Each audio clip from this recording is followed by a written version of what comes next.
Alors bonjour, mon nom c'est Claudie, je suis la propriétaire de Laine Charlebourg et je suis ici aujourd'hui avec Julie. C'est moi. Qui est conseillère ici à la boutique et on fait notre petit vlog hebdomadaire, les 2 mailles ensemble. C'est nous. Pourquoi on s'appelle les 2 mailles ensemble? Ben, 2 mailles ensemble parce que ben, de deux, on est 2 à faire cette vidéo-là. Puis je trouvais que ça représentait, comme le tricot, on est tous des passionnés, on est un groupe, 2 mailles ensemble, ça regroupe les choses, je trouve. Fait que autant au niveau de la communauté que nous autres ici, de l'équipe à l'intérieur de la boutique, je trouvais que c'était bien adapté, là, je trouvais que ça nous représentait bien. On était vraiment une belle équipe. Bon, quand je suis arrivée, c'est ma 3e semaine, là, cette semaine, puis j'ai tout de suite, ça a cliqué avec tout le monde. En fait, je connais pas tout le monde, il me manque Rosanne, que j'ai jamais vue encore, qui donne des cours. Anne-Françoise. Puis Anne-Françoise, mais on n'est pas ces mêmes chiffres, fait que je peux pas la voir. Mais on a une belle équipe, puis c'est cocooning, cette boutique-là. C'est très... on est comme une famille. Oui, c'est chaleureux. On essaie. On parle de quoi aujourd'hui? On parle de quoi? On va parler, première des choses, je vous avais parlé la semaine passée, faut que je pense à regarder la caméra aussi, hein, vu qu'on est 2, je pense à regarder Julie. La semaine passée, j'ai ma fille de l'autre côté, juste en face de la table, qui est un autre membre de l'équipe, Camille, qui est en train de me faire des grimaces.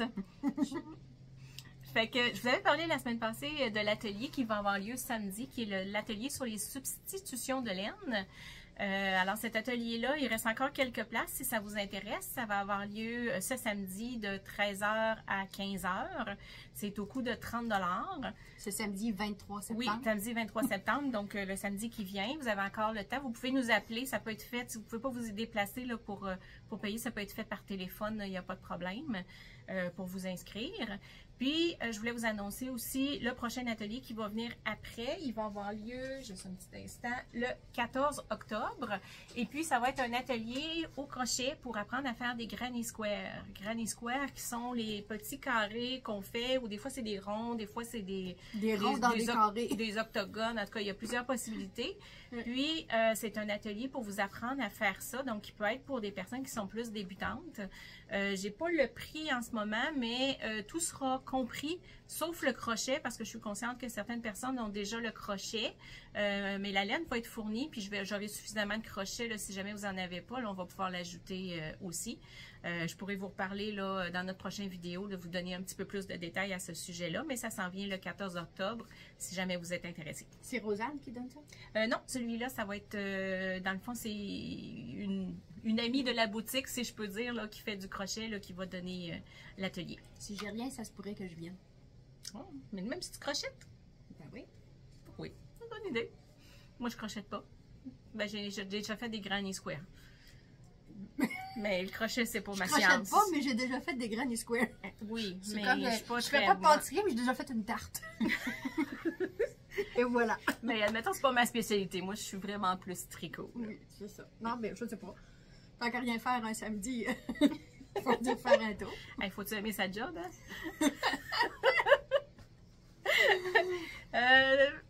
Qu'est-ce qu'on parle? On parle des projets qu'on a continués cette semaine. On va commencer par le mien. OK. On vous a présenté la semaine passée le projet que Julie avait commencé, le Press Flower Call. Le col fleur pressée, oui, plus facile à dire en français. Oh, mon patron est... Je suis correct? Oui. Fait que c'est un patron qui est malheureusement juste en anglais, mais qui est quand même facile à suivre, parce qu'avec la charte, là, c'est très facile à suivre. Puis, il est disponible sur Ravelry. On peut l'acheter pour vous, là, si jamais vous avez besoin. Fait que ça, c'est les couleurs que Julie a fait. C'est la Millefiori. Ensuite, on a la Kid Setup. La Setup, puis le Cascade Héritage. Fait que ça, c'est un mélange de mérino et de nylon. Et ça, c'est mohair et soie. Et là, vous voyez que j'ai du mohair dans ma cascade. Avant qu'on rouvre la caméra, j'avais une autre partie, mettons, le tiers de plus. À peu près ça de plus, là. Et mes yeux n'avaient pas vu mon erreur, tandis que Claudie a fait hey, t'as une erreur. Ah. Fait que je viens de reprendre et j'ai tout. C'est ça. J'ai le tiers de défaite. Fait que là, ça c'était la semaine passée, le marqueur où j'étais rendue. Fait que techniquement, je n'avais beaucoup plus de fêtes. ça s'en va en montant. Fait que c'est ça. Fait que moi, je vous montre.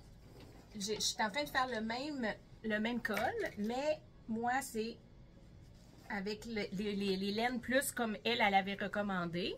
C'est dur à déplacer parce qu'il y a plusieurs balles.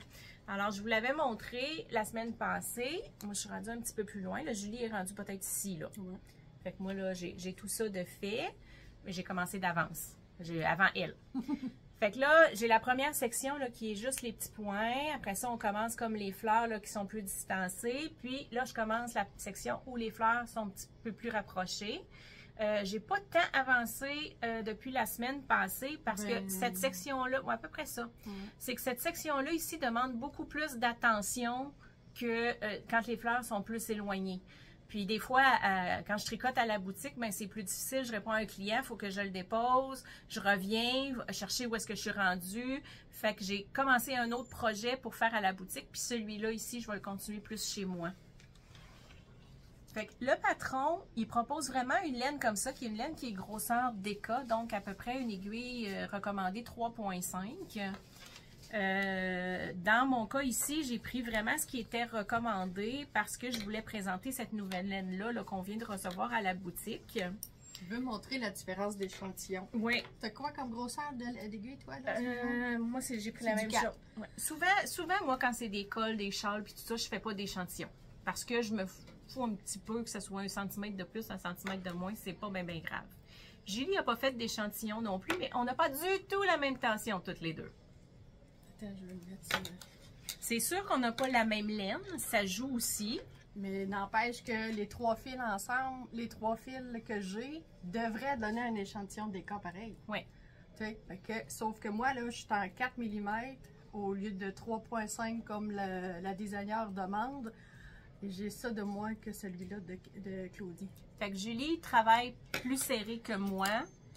Mais je travaille plus serré avec ma main droite quand je tricote à l'anglaise. Quand je tricote à la continentale, j'ai plus un échantillon qui va ressembler à ça. Tu veux-tu leur expliquer c'est quoi tricoter à la continentale et c'est quoi tricoter à l'anglaise? Tricoter à l'anglaise, c'est quand on tient notre fil avec la main droite. Donc, c'est à peu près ce que tout le monde ici au Québec on fait. Mais souvent. Et à la continentale, dans le fond, c'est souvent les gauchers ou les crocheteurs qui vont avoir tendance à être capables ou à le développer ou à le faire parce qu'on tient notre fil. Là, j'essaie de se démêler. J'ai trop de fils. Quand on travaille avec plus qu'une couleur, ben, ça fait plus de fils à gérer. Dans le fond, là, vous allez me voir à l'envers, mais je tiens mon fil dans la main gauche et quand on est à la continentale, on dit qu'on est attrapeur. Ça veut dire qu'on attrape le fil. Es-tu capable de... Ben, je vais filmer... on va filmer une partie juste tes tes mains. Je vais le mettre par-dessus là. Fait qu'on attrape le fil. Quand on est à la continentale, c'est qu'on attrape le fil derrière et on le ramène. Tandis que quand on est à l'anglaise, c'est qu'on jette le fil. On est jeteur. On jette le fil par-dessus l'aiguille et on ramène. Comprenez-vous? On va faire un beau petit vidéo. Fait que c'est ça. Fait que là, pendant qu'on parle et que je vous explique, non, faut pas que je fasse de... C'est en train de se tromper. C'est ça. Fait que dans le fond, je pique devant comme tout le monde, mais je vais chercher mon fil derrière. Je pique devant, je vais chercher derrière. C'est toujours de cette façon-là. Fait que tantôt, je vous fais la petite vidéo puis on vous le met par-dessus pendant qu'on parle. C'est ça. Fait que ça va vous donner une bonne idée. Dans le fond, on n'est pas obligé d'apprendre les deux techniques. Moi, personnellement, j'essaie d'apprendre la technique continentale. J'ai de la misère, je suis pas gauchère puis je suis pas crocheteuse. Fait que je suis pas habituée de tenir mon fil dans ma main gauche. Mais pourquoi je veux l'apprendre, c'est parce que je tricote tellement que je veux protéger mes mains. Donc, le fait d'apprendre la technique continentale, c'est que je vais pouvoir avoir plus qu'un projet à la fois ou un projet après l'autre, mais d'en faire une fois à l'anglaise et le suivant à la continentale. Fait qu'à ce moment-là, c'est pas toujours les mêmes muscles qui travaillent, puis je risque moins de blesser mes mains. Puis à la longue de le faire, on finit par développer la même tension ou presque. Fait qu'on est capable de dire, OK, un rang d'un bord, un rang sur l'autre. Tu sais, sur le même projet, on est capable de jouer. Là, je m'excuse, j'ai une mohair qui me... on vient de détricoter du mohair, ça a fait envoler un petit peu de poil. J'en ai partout. Mais l'avantage aussi, c'est que, c'est ça, tu te fatigues moins les mains. Puis moi, dans le fond, j'ai pas eu le choix d'apprendre la continentale parce qu'il y a une année, l'année de la première année de la pandémie, pardon, je travaillais dans une résidence pour personnes âgées et on désinfectait. Et j'ai fait une réaction allergique, soit aux produits, aux gants, j'en ai aucune idée. Et je me suis mis à faire une grosse crise d'eczéma qui venait chercher mes 2 doigts, puis ça me descendait ici. Je tricotais avec un gant en coton, avec un gant de caoutchouc par-dessus, en latex, là, avec les doigts coupés pour être capable de faire mes affaires, pour garder ça à l'humidité, sinon je fendais et je saignais. Fait que j'étais plus capable d'attraper mon fil dans mon petit doigt. La laine restait prise là-dedans. Fait qu'en apprenant la continentale, Elle pouvait tricoter pareil plus facilement. Puis ça va plus vite. Fait que moi, comme je vous dis, mon projet ici, au niveau où je suis rendue, il est plus difficile à suivre. Fait que j'en ai commencé un autre. Je vous montre ça après avoir éternué. Non, je m'en suis sortie. Fait que la semaine passée, je vous avais montré les Sophie's Châle, qui est ce châle ici, là, qui part étroit. Dans le fond, on part d'un bout comme ça qui est étroit, on fait des augmentations jusqu'à une certaine mesure, puis après ça, on recommence à diminuer. C'est du point mousse tout le long. C'est du point mousse tout le long. Donc, on tricote toujours à l'endroit. Il est plaisant à faire. Moi, c'est ce que j'appelle un zéro cerveau. Là. Ça veut dire que j'ai pas besoin de réfléchir en tricotant. Je tricote, je suis capable de parler, tenir une conversation, écouter la télé ou lire un livre. Donc, moi, moi... Ça, je suis pas capable, moi. Elle n'est pas en continentale, mais elle lit en tricotant. Ouais.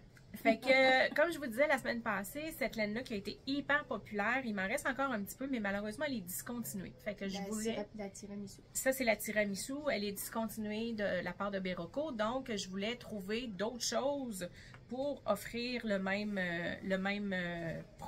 projet, finalement, parce que il est super le fun à faire, puis les gens l'aiment beaucoup. Alors, je suis allée chercher un fil qu'on avait déjà en boutique. Je n'avais pas d'échantillon fait avec ce fil-là. Et j'ai commencé... C'est vraiment fou comme texture. C'est la Beaugency de fil d'or, qui est un fil considéré dans la même catégorie que la tiramisu, mais je prends les mêmes aiguilles puis ça fait un tricot qui est beaucoup plus dense. Et c'est doux, là, ça n'a pas de sens. Mais le poilu de ça... Ça fait poilu, mais pas poilu comme avec du mohair. Non, je vous le confirme. Les personnes qui ne supportent pas le mohair, ils n'auront pas de problème avec ça, là. Ah, du tout. C'est vraiment, là, un nuage. C'est ça. Fait que ça, c'est des balles de 50 grammes. Fait que vous voyez, avec la première balle, je me suis rendue jusqu'ici. J'ai commencé la deuxième balle. Mon intention, c'est de continuer ma deuxième balle jusqu'à ce que mon restant pèse 25 grammes. Donc, quand je vais avoir consommé la moitié de la deuxième balle, je vais commencer à faire les diminutions. Fait que dans le fond, la première pointe, elle est, mettons, jusqu'ici, tu as fait à peu près 25 grammes. C'est ça. Puis là, tu reprends un autre 25 grammes pour agrandir. Je devrais me rendre à peu près ça de plus. Fait que, probablement qu'il va être un petit peu plus petit que l'autre que je vous ai montré tantôt.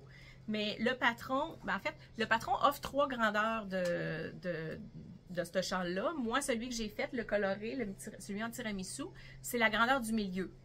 Fait que ça devrait correspondre un peu plus à la moitié, ça devrait plus correspondre au petit du patron.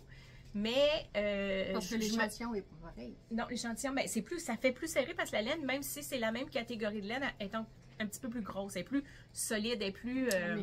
Ouais, mais ça fait une belle texture, là. Oh. Fait que, dans le fond, le patron, la façon qu'il est fait, c'est qu'on n'est pas... Admettons qu'ils nous disent de nous rendre à temps de maille avant de diminuer, mais on peut arrêter quand on veut. Fait que moi, je veux pas que ça prenne 4 balles comme ça. Je voudrais m'en tenir à 3. Donc, je m'organise pour, quand je vais être rendue à la moitié de la deuxième balle, de commencer à diminuer. Fait que je vais réussir à en faire un comme ça qui va prendre juste 3 balles. Et c'est très, très beau. Puis la Beaugency, il m'en restait plus beaucoup, mais aujourd'hui, j'en ai reçu plusieurs couleurs. Ah oui, j'ai hâte de voir ça. Fait que c'est superbe. Moi, je la connaissais pas. À chaque fois qu'elle présente ou qu'elle parle d'une laine, ben, je la veux, moi aussi. Fait que, ben, on pourra faire la même chose tantôt, faire une petite vidéo ou une photo, puis pour vous l'incruster là, pour vous montrer les couleurs que j'ai en ce moment de disponibles. Cool. Je vais faire ça. Ça, c'était les projets en cours. C'est ça. Oui, mais je vais vous le montrer avec la prochaine catégorie. J'avais pensé vous présenter aujourd'hui un patron qui est très populaire dans la boutique depuis plusieurs années. Un patron qui a été créé par une de nos employés qui n'aime pas ça se mettre de l'avant. Fait qu'on va être discret, on n'aura pas son nom. Il n'est pas marqué. Je le dirai pas, mais pas qu'on dise. J'essaye de voir.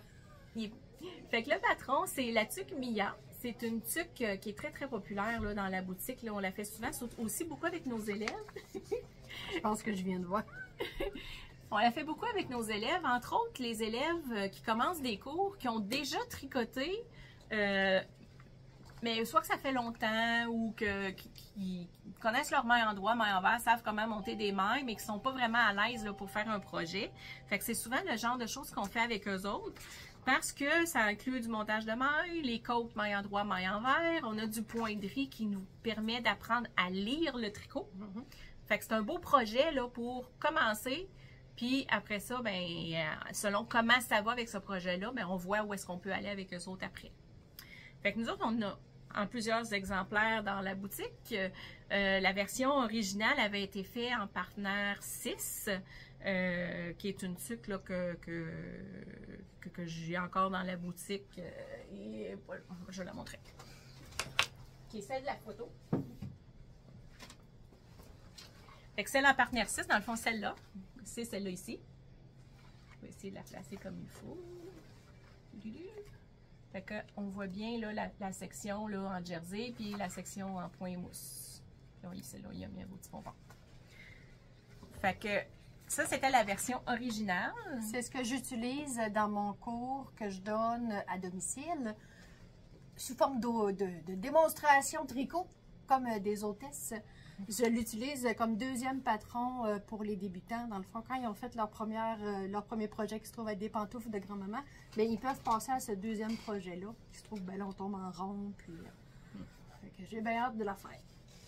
Fait qu'un peu dans le principe de l'atelier qui va avoir lieu en fin de semaine de substitution de laine, on a, nous, tricoté cette tuque-là avec différentes laines qu'on avait dans la boutique pour voir un peu, montrer des exemples là, de ce que ça avait l'air puis de ce que ça pouvait donner comme effet.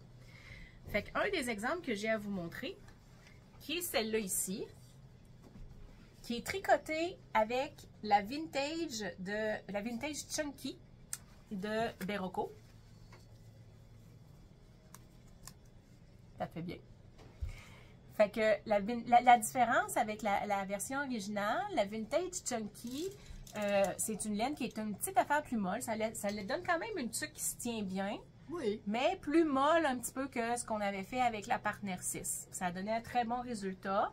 La laine est un petit peu plus lustrée, fait que ça fait un effet lustré sans être brillant. Ben oui. C'est que ça donne un effet un petit peu plus lustré sans être brillant. Puis ça fait quand même une tuque qui va très bien s'entretenir, puisque c'est un mélange de laine d'acrylique et de nylon. Et elle est fun à tricoter. Là. Oui. Je suis en train de faire la tuque Alex aussi, que j'ai pas fini. Mais ça, c'est un super bon vendeur. C'est la même laine que ta tuque Alex, mais pas dans la même grosseur. Oui, c'est La tuque Alex, c'est de la worsted, tandis que celle-là ici, c'est la Chunky. Fait qu'on l'a aussi faite dans la Ultra Wool de Berroco. Alors là, on est dans une laine 100% laine, qui se trouve à être ça ici. Je vais vous montrer la mauve. L'autre fois, je vous montrais la rouge. Fait que ça se trouve à être ça ici. Ah, elle est un peu plus serrée. Oui. C'est ça. Là, comme je disais, des fois, quand on fait des tuques, on ne fait pas nécessairement d'échantillons. Fait que la laine, elle s'est tricotée un petit peu plus serrée, mais... J'ai un faux pli dans mon toupette. OK. J'ai-tu ma couette encore? T'es belle, t'es belle. On voit-tu bien? Oui, on voit très bien. Fait que c'est fait avec cette laine-là ici, 100% laine super wash. Donc, c'est une laine quand même là, qui s'entretient facilement. En principe, je vérifie, mais pour des meilleurs résultats, on peut laver en machine. Il suggère de le mettre dans un sac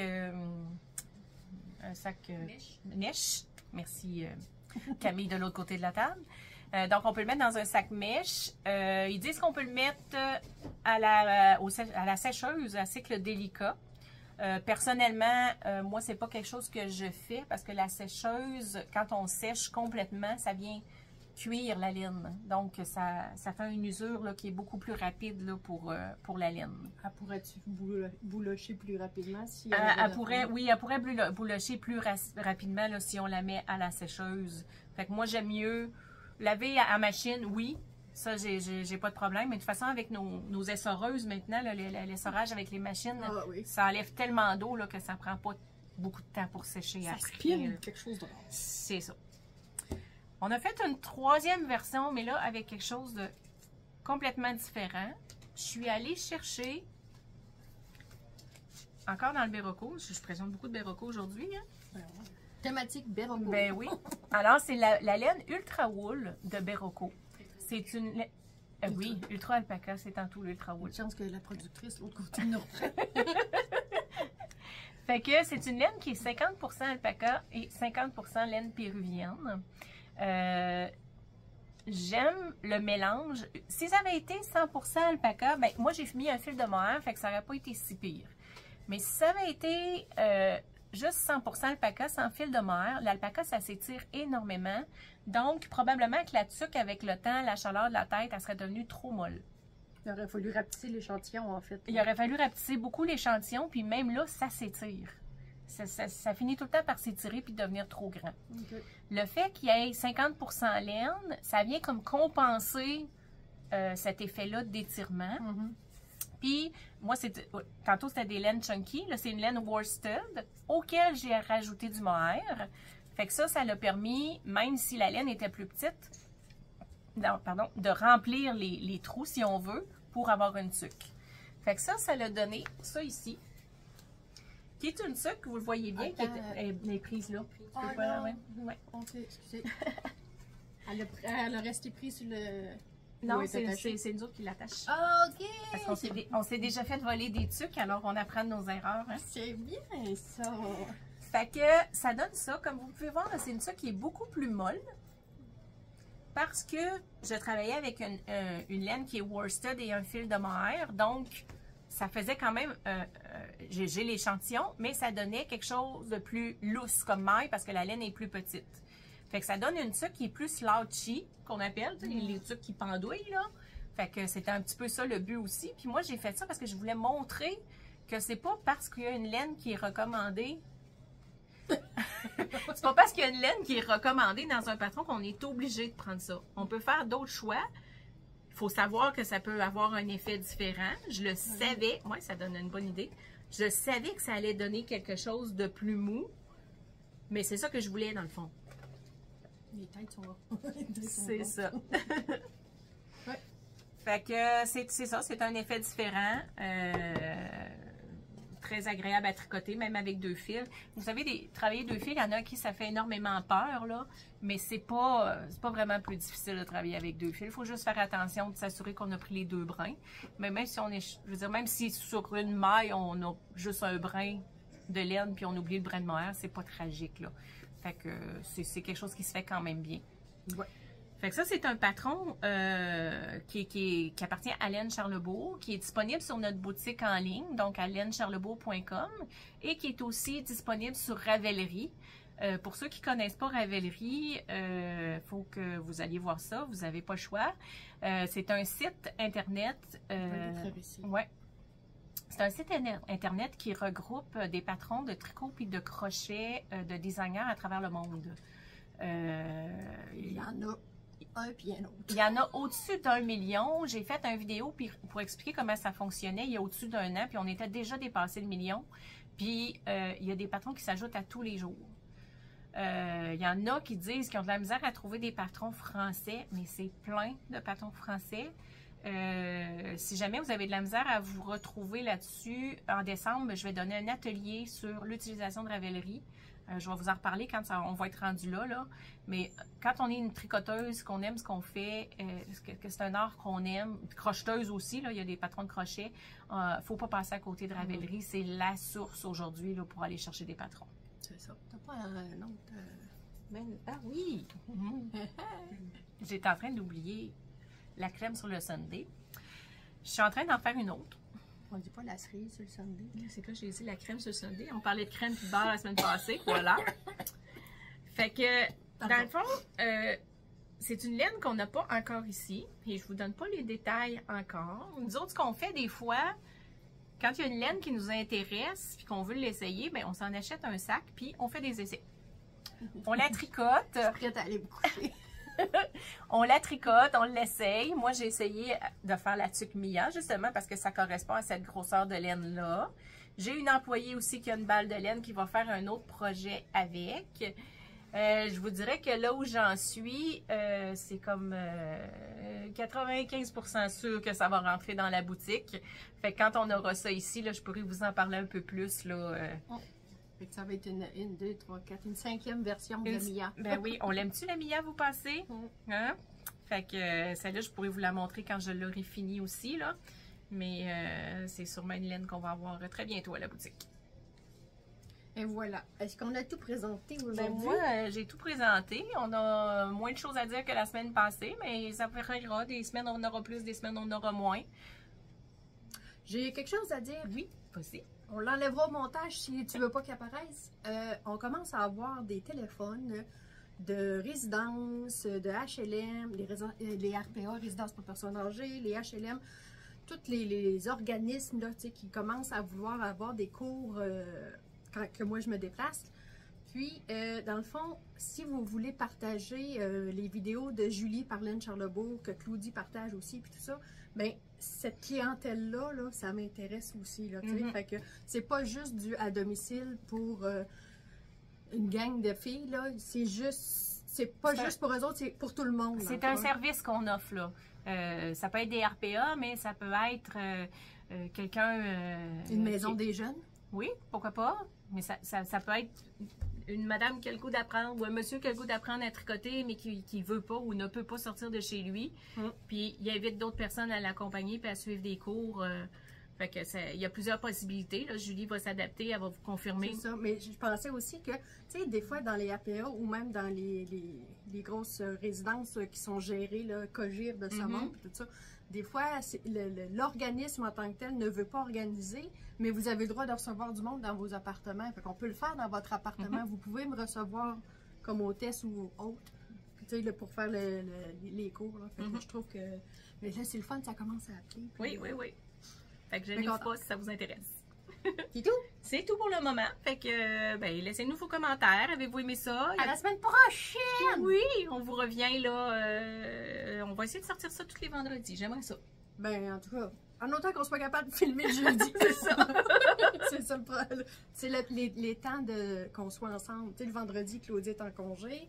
La semaine passée, vu qu'on savait pas trop comment on allait fonctionner, elle avait fait le vendredi. On fait le montage vite fait, bien fait. Là, aujourd'hui, je vais avoir plus de temps pour monter, puis elle va mettre ça en ligne vendredi. C'est ça. Fait que, bye bye!